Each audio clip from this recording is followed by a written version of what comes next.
Catching criminals is no easy job. We're here to arrest you. It's even harder when the criminal is a cop turned bad.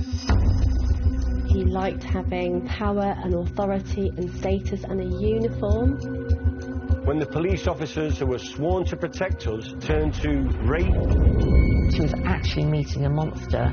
Murder. What happened in those minutes or moments or seconds where he chose to go and get a weapon? Robbery.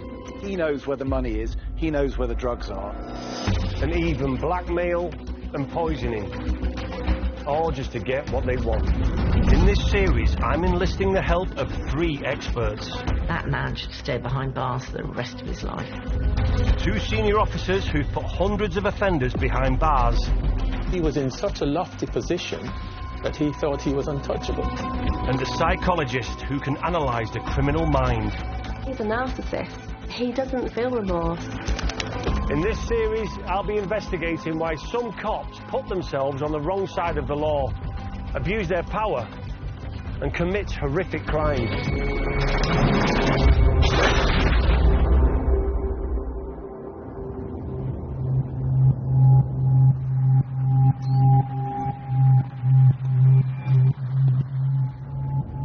This is a story of a police officer who received an award for bravery, but lured into the prospect of easy money, he abused his position as a cop to rob and steal. And for a while, he got away with it.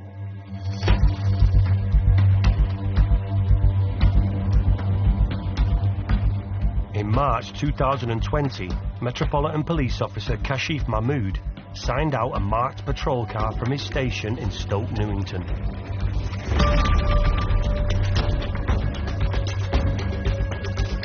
He took the car and picked up what appeared to be another uniformed officer.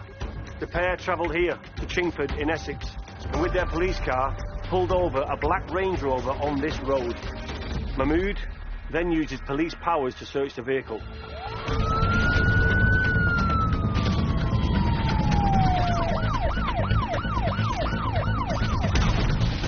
In the black Range Rover, they discovered a bag filled with thousands of pounds in cash. But this is where the story gets odd. Instead of arresting the driver, PC Kashif Mahmood just let him go. But he took all the money. To everyone who knew him, Kashif Mahmood was an upstanding police officer, commended for his bravery. It was Kashif Mahmood's boyhood dream to join the police. As it turned out, his criminal connections ran deep. So did his temptation for easy money and a luxury lifestyle. To help me unravel this case, I'm on my way to meet up with Sue Hill, who has 30 years' experience with the Metropolitan Police, investigating some of the most serious crimes committed in the capital. So, Kashif Mahmood, what do we know about him? Kashif Mahmood was from a pretty poor, underprivileged background, surrounded by young people in the same kind of situation. But it's very easy to target kids, you know, the have-nots who haven't got the training shoes, the latest phone, and mum and dad aren't going to buy it for you, and the only way you're going to get that is by joining that gang and being involved in criminality. Kashif grew up surrounded by criminality, a lot of gangs, and he wanted to break out of that. He wanted to go a different way. So hearing that, he sounds like a person who's got his morals right. He doesn't want to get involved in gangs. There was peer pressure trying to engage with him, and he didn't want to do that. And in doing so, because he didn't want to join, he ends up getting stabbed. I mean, strength of character to say no, but they end up as a victim at their hands, seriously injured. I imagine that fueled his kind of ambition to do the right thing, to get away from criminality and protect other young people. And he joined the Metropolitan Police. Aged 21, Mahmood realised his boyhood dream of becoming a police officer. It wasn't until 10 years later that things started to unravel for him. I've come to the North London police station where Mahmood was based, to meet BBC crime correspondent Tom Simons, who covered this case. So we're here outside Stoke Newington police station where Mahmood actually worked. This is a very busy police station. It's a busy part of London. There's a lot of policing to do in this area. And he was what they call team in the police. It's response. He answers 999 calls. He goes when something's happening. It's an exciting job, a stressful job. He works shifts day and night. He's got a lot of freedom to go wherever he wants within this part of London. He's not being watched by a more senior police officer all the time. He's not in a team of detectives where he's been tasked to go and do something. And for the early part of Mahmood's career, he excelled in his dream job. We know that he was a good police officer, an active police officer, because he had a commissioner's commendation from Sir John Stevens, the commissioner at the time, in 2014. So that demonstrates he was a committed cop. But in May 2017, another side of PC Mahmood began to show, when he was guarding a cordon at the site of an incident and was being pestered by a member of the public. What happened when the protesters kept coming at him and kept coming back at him, making rude remarks and having a go at him, Mahmood basically blew his top and grabbed hold of this bloke, and he was overzealous and pushed him, forced him against the wall, and in doing so hurt his head, caused injuries. The individual was arrested but then made a complaint to the IOPC, and what they do, they investigate the complaint, and they looked at Mahmood's body camera that had video recorded what had happened and said, well, it's overzealous. He overstepped the mark, and he ended up going to magistrates' court. So he was convicted of an assault? He was convicted at magistrates' court and then went through a misconduct hearing, and he had his job back. Hang on. So a police officer can get charged with assault, but then can also get their job back as a police officer? I've never known it. It didn't happen when I was there, but he absolutely was convicted and then came back into the police service. Do you think that's right? No, I don't think it's right. I fully understand when someone's younger, before they join, they might make mistakes. It might be a minor theft or a schoolboy's scrimmage or something's happened on a football pitch, something minor. But when you're a police officer, you know, to act disproportionately and overzealous and attack this individual, then I'm surprised that he came back into the police. Very surprised. Kashif Mahmood was found guilty of assault by beating and was sentenced to 200 hours community service. He was allowed to keep his job on the force, but after gaining a criminal conviction, his shining record as a decorated officer was shattered. The Independent Office for Police Conduct said that he had overstepped the mark, and this was criminal activity. So here's a guy who effectively breaks the law in uniform, manages to stay in the police. Maybe that had some impression on him psychologically. It made him think, well, if I can get away with that, maybe there's something else I can get away with. And something else seems to have been ignited by the incident. Having been convicted of an offence, Mahmood seems to have made contact with old friends from his school days. Now, I wonder whether or not he was feeling a bit kind of let down by the fact he's been charged with the assault, and now he's really unhappy about what's happened. No one stood by him, and he's been convicted. And was that the thing that triggered him to reconnect with Mohsin Khan and Shabazz and Shazad? And they were old school friends, old associates from way back. But these were not any old friends. These individuals who he'd reconnected with ran a big organised crime group coming out of Ilford in Essex. Reconnecting with his past was the beginning of the end for Kashif Mahmood. His honourable career as a cop would soon be a distant memory.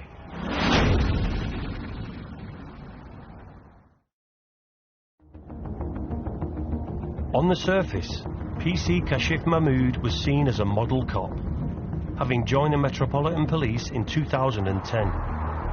After a challenging upbringing, Mahmood had finally realised his boyhood dream of becoming a police officer. But in 2018, he was convicted of assault whilst on duty for using excessive force. But despite this criminal conviction, Mahmood was allowed to continue his job as a police officer. But his experience had changed him, as BBC correspondent Tom Simons explains to me. He avoids going down the wrong path and getting stabbed for that, but then he ends up going onto the wrong side of the law. What do you think happened there? I think it's his friends.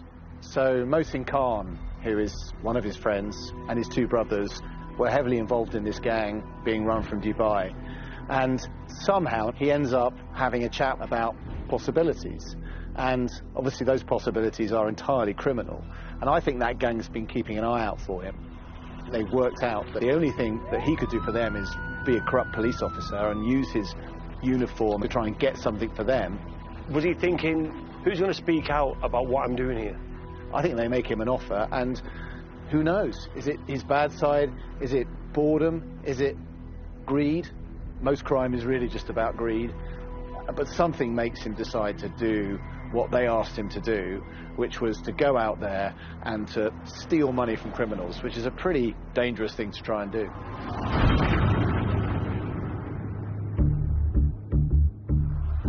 Mahmood was ordered by the Khans to target rival criminals using his police powers and relieve them of huge amounts of cash. So what was the plan Mahmood and his associates came up with? Basically, they got involved in taking money from drug dealers. They knew when the drug dealers had purchased the drugs, and they also knew when money was exchanged. The one thing I want to understand is how Mahmood and the other gang members knew where the cash was going to be at any given time. To help me understand this complex case of criminals stealing from criminals, I've asked for the help of ex-senior detective Howard Groves. He was stealing, and his gang was stealing from other drug dealers and other criminals. Is that a difficult area for the police? Of course it is, because 9 times out of 10 the police won't know what's happening. Because if we start right at the beginning, we know it's July of 2019. Mahmood meets somebody called Mushtabi Nearsman. Now, that individual was identified as a businessman, but he had actually been arrested and charged with a blackmail offence where he had threatened someone. But for whatever reason, he then fled to Dubai, and the case was discontinued. So you're asking yourself the question of what is his connection with this individual? The connection between them was the Khan brothers, because the Khan brothers were obviously drug suppliers. Nearsman was involved in drugs as well.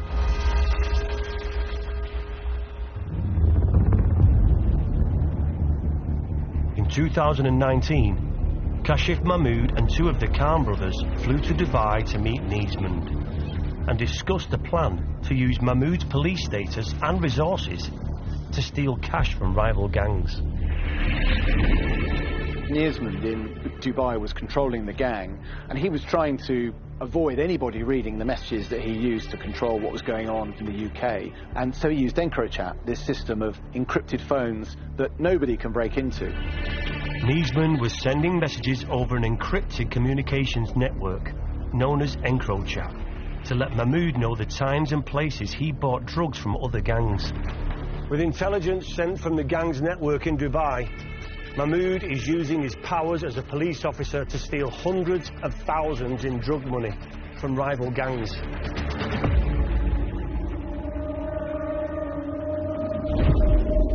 I think what comes across from Nearsman is the way he's controlling this operation with Mahmood, who's going out, who's stopping cars and robbing drug couriers. He's saying, let's try this one, let's try that one. He's passing on information. He knows where the money is, he knows where the drugs are, and so he can put his guy in exactly the right place, and of course Mahmood does the rest. Mahmood was essentially hiding in plain sight, operating under the gang's instructions, intercepting cars and seizing their drugs and cash in the name of the law. If you're trying to steal drugs off drug gangs, which is what he was doing, probably the best thing to be is a guy in uniform, police badge, police warrant card, showing who you are. It's very difficult if you're stopped by a police officer to say, hang on a sec, is this really a police officer? Of course, we've seen cases since this one where people have pretended to be police officers with devastating effect.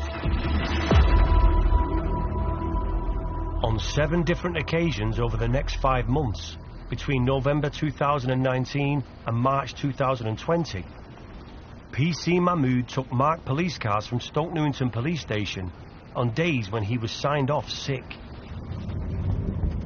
He would then pull over drug dealers with the help of another man. The man in the car with him wasn't even a police officer. It was his bodybuilder friend, Johan Gurgel.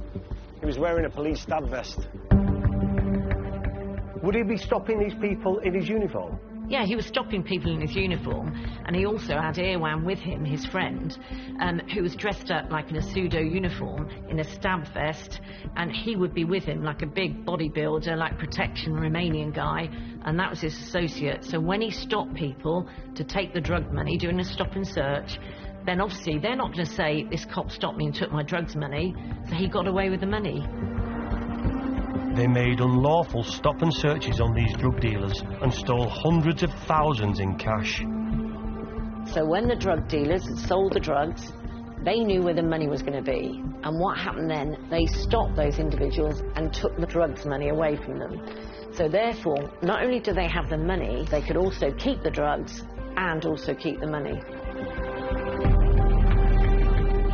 I think a lot of criminals realise something about crime, the obvious thing, that you can become quite rich quite quickly. I think he probably thought, I'll put some money into the family, I'll do this for a bit, I'll get away with it, I won't get caught, and then I'll stop. Of course, greed never ends, and that's what I think a lot of criminals find hard to fight with. The corrupt scheme was working like a charm. But how was Mahmood able to use a police car without his colleagues knowing, especially when he was meant to be on sick leave?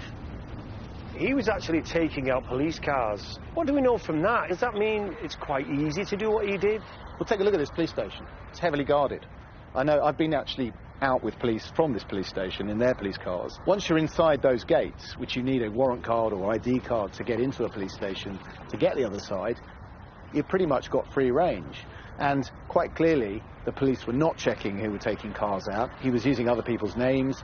He was signing cars out when he was off sick, for example, or not on duty. So he must have been walking through the corridors of the police station, past people who perhaps knew that he wasn't supposed to be there, but nobody spotted it.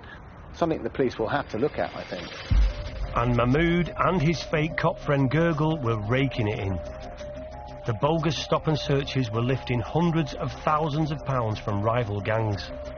And I think what is interesting is that none of the people he robbed thought, hang on a sec, this police officer has stopped me, he's searched my vehicle, he's asked me what I'm doing, presumably, he's found some money, he may have found some drugs, but he hasn't arrested me. What's going on here? And I think if they thought about it for a few minutes, they might have realised that this might be a scam. But of course, they too are criminals, so they can't really report it. Exactly, they hang themselves if they report it as well. Relying on the fact that criminals won't come forward or speak out, Mahmood carried on with his robberies. He was taking money away from those young people who were like runners. The consequences, when you don't deliver the goods and money to the person who's bought the drugs, your masters, then consequences are immense. People lower down the ladder, going back saying, we've had it taken off us, everything's gone, and they've probably got something happening to them for that. Well, that's right.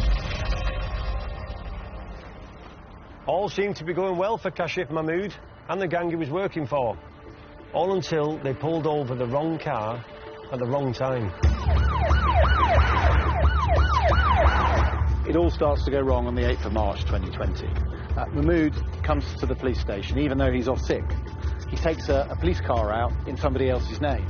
He drives to Chingford, which is not his patch. He shouldn't be there, certainly not in a police car, because he knows that there's going to be a deal taking place in a residential street. So what happened was, the drug dealer is there. One of the Khan brothers turns up in his car. He gets in the drug courier's car, hands over £400,000. He then leaves. They then wait a few seconds, and suddenly the police car turns up. Mahmood comes along, he parks next to that car, he gets out, he pretends to search it. He takes the money, he drives off. But this was the point at which Kashif Mahmood's luck ran out. The problem was that across the street there was another police unit. That police unit was an anti-money laundering unit that was doing an undercover investigation. They were watching the drug courier. They thought, what the hell's going on here? They actually stopped Mahmood and asked him why he had stopped and searched the car. He told them that he smelt cannabis on the driver's breath, that he thought perhaps there was something going on. There'd been a couple of bags in the car, but nothing else. Mahmood had lied to his fellow officers. Unbeknownst to them, he had in fact taken a huge stash of money.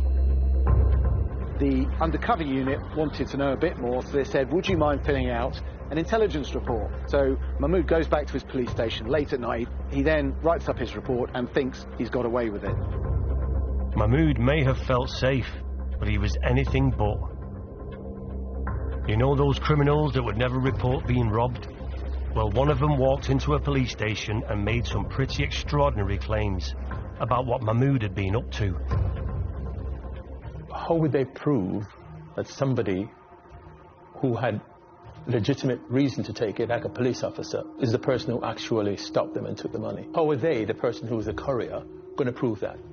If I was a drug dealer, I was a kingpin, I'd be thinking, you're trying to pull one on me.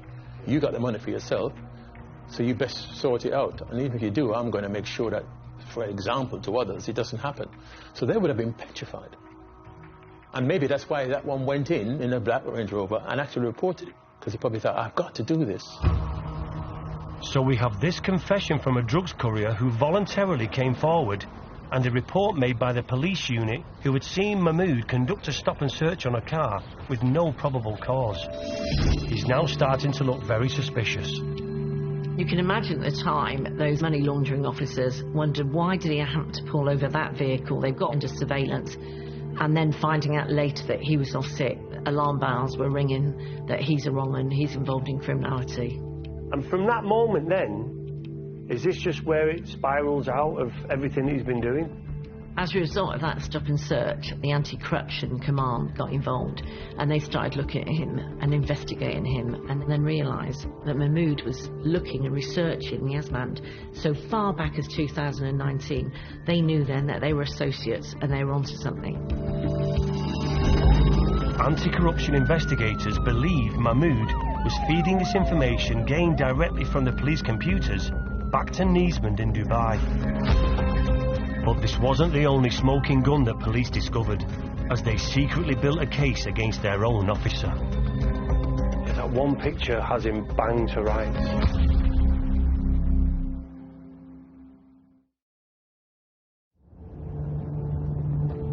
In early 2020, Metropolitan Police Officer Kashif Mahmood was being secretly investigated, stealing money for a criminal gang based out of Dubai. Unbeknownst to him, the investigators already had incriminating evidence provided by his own police body cam. We've got an image here. Yes, that's obviously him getting into the vehicle, and that's his co-pilot, his cohort there, sitting in the front passenger seat.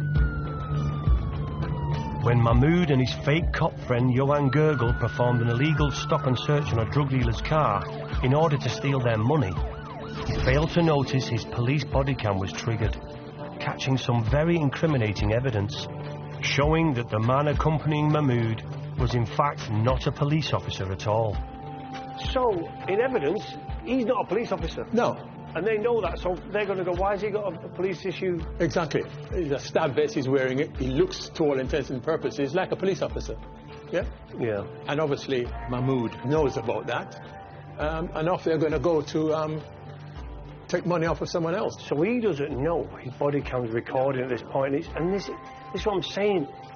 He's hung himself with this evidence because you can't explain that away. Is there no way of deleting what your body cam records? No. Because if that's the case, then police officers who are corrupt would have a means of being able to say, I've attacked you, I've done whatever, and I know how to get rid of it. So it's kept somewhere completely remote from it. Even though you have it, you can't actually stop what's happening. Wow, that one picture has him banged to rights.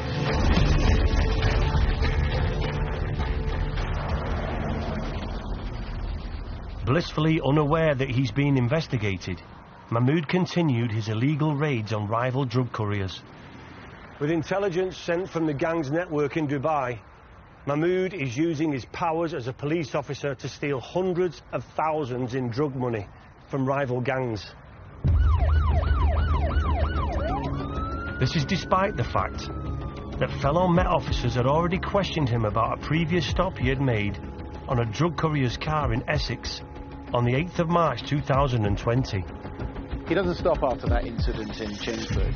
And I get the impression that at this point, his controller in Dubai, Niesmond, is really seeing the opportunity to make a lot of money. So he's getting instructions from Niesman, who's in Dubai, via the EncroChat messages, and he tells Mahmood to get into work, even though he's on sick leave, pick up a car and head this time for Wembley, where there's another courier who's moving around with some drugs in a van. And he sends him another message. He says, bro, be normal. Don't be cocky, because the police aren't cocky when they stop people. He says, and make sure you search that van for more money. He says, it's got to be 500k to 1 million, bro. A lot of money expected in that van. And so sure enough, and we don't have too many details on this, Mahmood drives up to Wembley, stops this guy, pretends to search him, the same old trick, takes the money and heads back into London. Job done.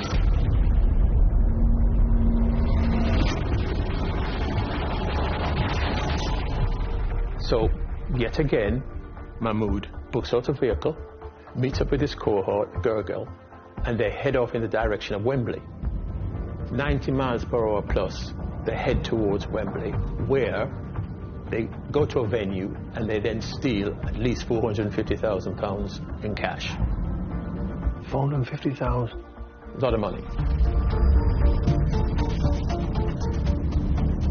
On the 25th of March 2020, Mahmood and his accomplice stole £450,000 from a courier as the proceeds of selling drugs.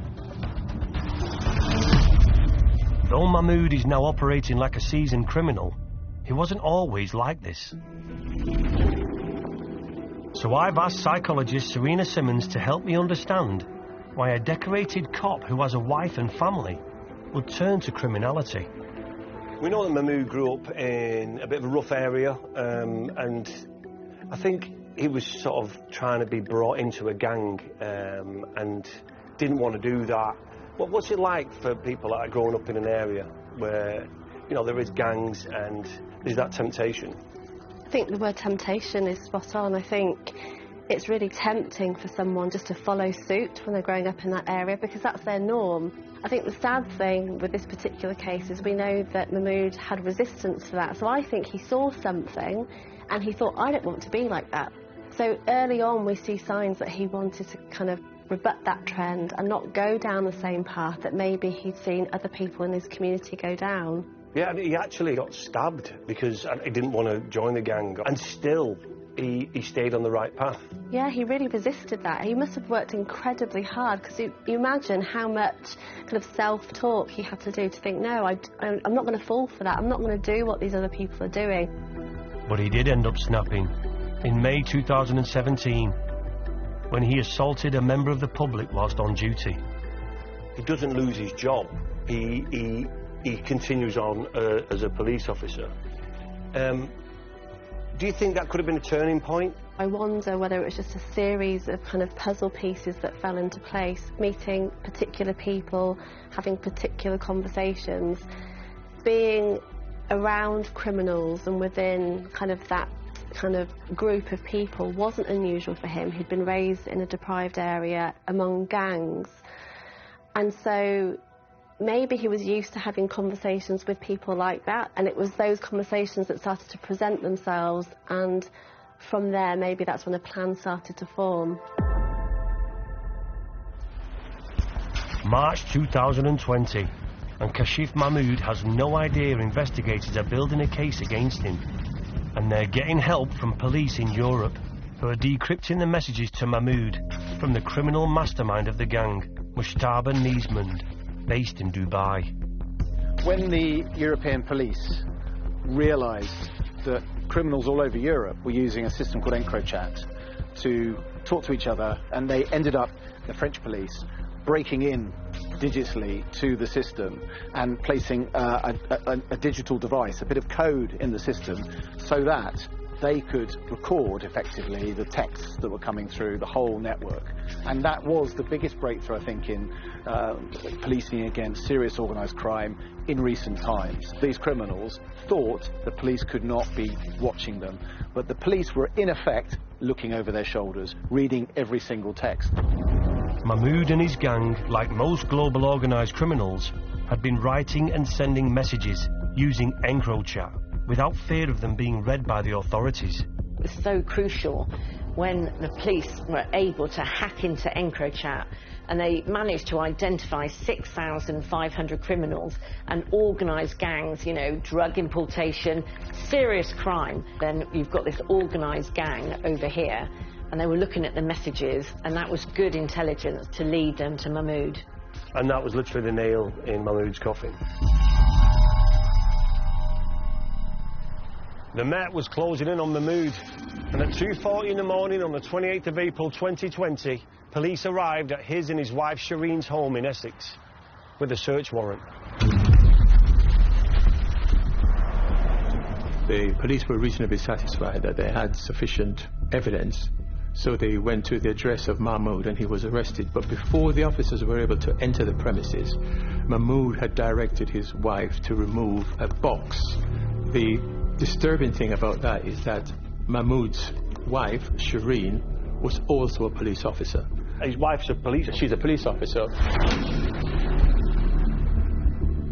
If you're a police officer breaking the law, it's quite handy if you've got another police officer in the family, and he did. His wife was a police officer in a different part of London, a different borough command unit, as it's called. And she came in very handy, because eventually Mahmood works out that he's likely to get raided by the police.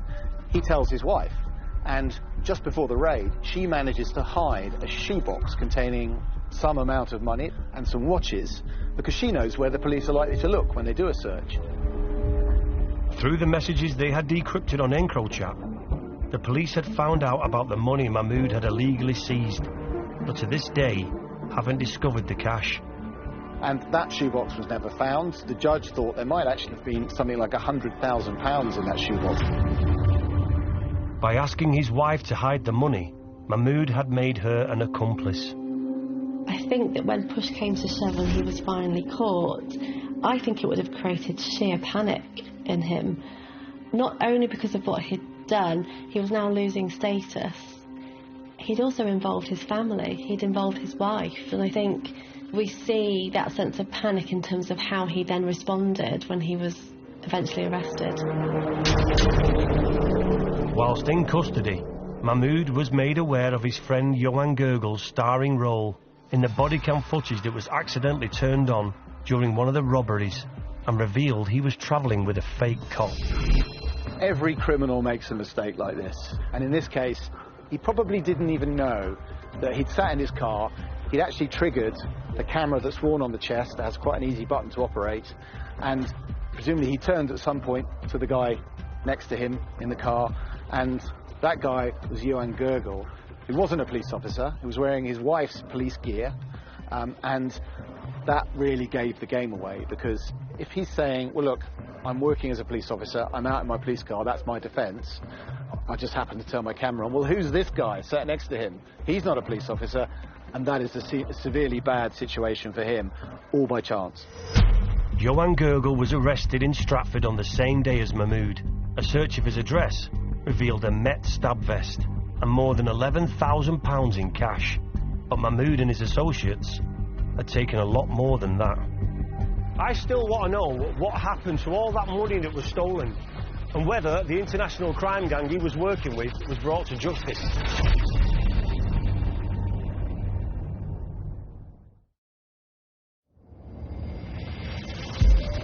April 2020.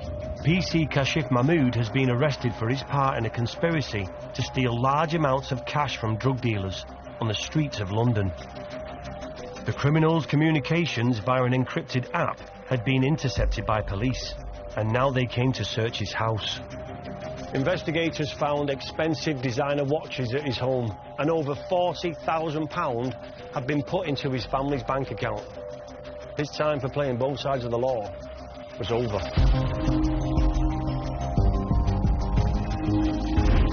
During the search, the officers came across at least 3 Rolex watches. One was valued at somewhere in the region of £7,000, and they subsequently found out that he'd actually paid £6,000 cash as part of that deposit.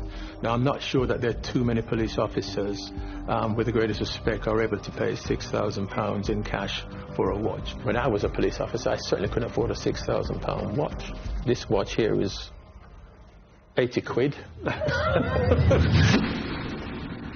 Mahmood's accomplice, Johan Gergel, who had joined him on the raids and pretended to be a police officer, was also arrested.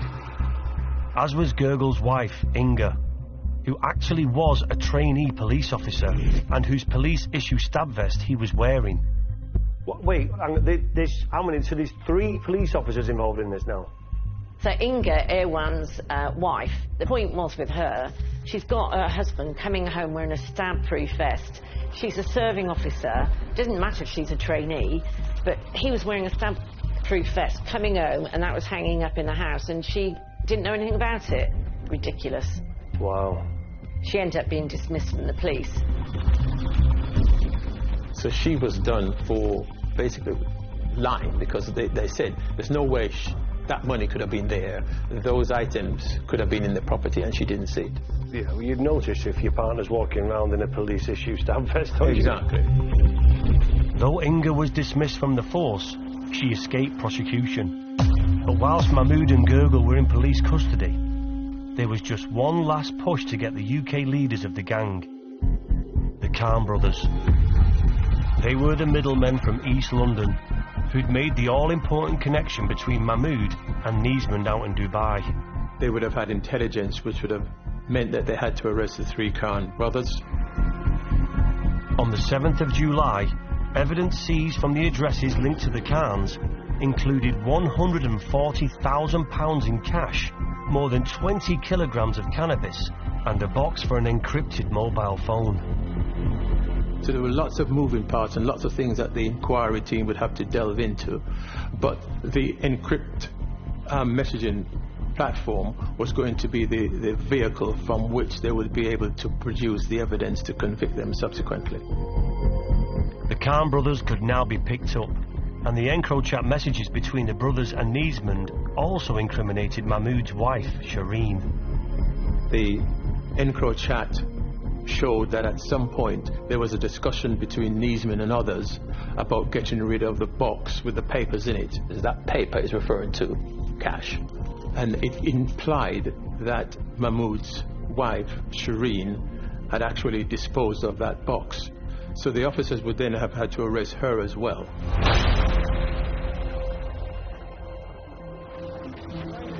When Shireen Kashif eventually went to court, she was spared a major sentence. Shireen was convicted of money laundering offences. She received a sentence of 2 years imprisonment, suspended for 21 months, with 150 hours of community service order. And obviously she was shamed and struck off from being a police officer and dismissed. Her husband, PC Mahmood, was in much deeper trouble, and with overwhelming evidence against him, including his own body cam footage, there was no talking his way out of it. He pleaded guilty to conspiracy to acquire criminal property and misconduct in public office, avoiding the need for a trial, in return for a shorter sentence. This is an interesting case from a police's point of view. They didn't have everything on a plate. They had to really work for it. But I think this story of this guy going out and stealing from the people who sell drugs, and he's working for a drugs gang at the same time, was really compelling. It was a bit like a crime drama in itself. His lawyer said his remorse was genuine, and he didn't realise the extent of the gang's criminal activity. And he claimed he never took a cut of any money seized. Lots of criminals are remorseful because they've been caught. I think for Mahmood, it's a double-edged sword. I think it's bittersweet in that he was crying for himself. He hadn't gained what he wanted to gain, which I think he was aiming for, basically attaining a certain amount of money in a particular lifestyle, and then I wonder whether he would have stopped. There was no doubt that by turning to criminality, Mahmood was getting a lot more cash and a much wealthier lifestyle than he had when he was living off just a police wage. So was his motive that simple? I think, again, greed is at the heart of this. He wanted to live, he wanted to portray a particular lifestyle to people, so any risk was worth taking. Something would have triggered his thoughts around now there being another avenue, another way of being. Was it that he started to become privy to the lifestyle that other people were having as a result of criminal activity. For me, when you look at Mahmood, there's something very deep-seated there in terms of him becoming very attached to the status that being a police officer brought for him. So police are essentially in a position of power and authority, and that comes with some kind of reverence in society. At the same time, showing that you live a particular lifestyle, an affluent lifestyle, showing that you have materialistic goods at your disposal, also highlights a similar status. We'll never know if Mahmood would have eventually come to his senses and stopped his criminality, or even whether this decorated officer will ever admit why he threw it all away. What was the reasons you think he got involved? Was it financial gain for himself? Was it leaned on by criminals himself? Well, there's nothing to suggest, ultimately, when Kashif is at court, where he says anything like that. He doesn't say, you know, they were blackmailing me, they were threatening me, or doing anything like that. He doesn't take that route, because he actually pleads beforehand. So he's accepting what the charge is. So there's nothing to suggest that he was leaned on by anyone. I just think he saw the flamboyant lifestyle that they lived around him, that he thought, well, I want a piece of that action. He was living the dream. The gang was sentenced to a total of 60 years for their role in the robberies and for supplying drugs. On the 13th of May 2021 at Southwark Crown Court, ex-Metropolitan Police Officer Kashif Mahmood was sentenced to 8 years in prison, reduced from 12 years for pleading guilty and preventing a trial. How does it make you feel when you have one of your own mixing with criminals like this and getting 8 years? Well, for a start, he's never one of mine now, and the fact he's a criminal who was engaging with organised criminals, he has absolutely violated the trust that he had. What he's done, he's ruined the reputation, not only, you know, of himself, but other officers who every day are out there putting their life on the line, and he does this, and we all get tarred. 8 years is not long enough for him. So what was the fallout from a corrupt cop committing such criminal acts whilst working in the Metropolitan Police? Is there any sympathy for Mahmood in this case? You can be sure that inside that police station, there won't be any sympathy for him. There's nothing the police hate more than a bad cop. The Met has a lot of problems at the moment. Trust in the Met and the police has plummeted in this city, and the last thing they need is a dodgy cop. One thing I want to know is what became of the puppet master out in Dubai, Mujtaba Niazmand. Although Mujtaba Niazmand was mentioned in the criminal proceedings, he has never been brought to justice and has never been arrested. We know that Niazmand has never been found. But for now, this was a win for the police, weeding out a corrupt cop. We talk a lot about cops gone bad, and in terms of Mahmood, I think we can safely say he fits that bill 100%. He was obviously a confident individual who felt that he wouldn't be caught. It could have been in many ways the perfect crime. And then end up getting caught, obviously. Crime never pays.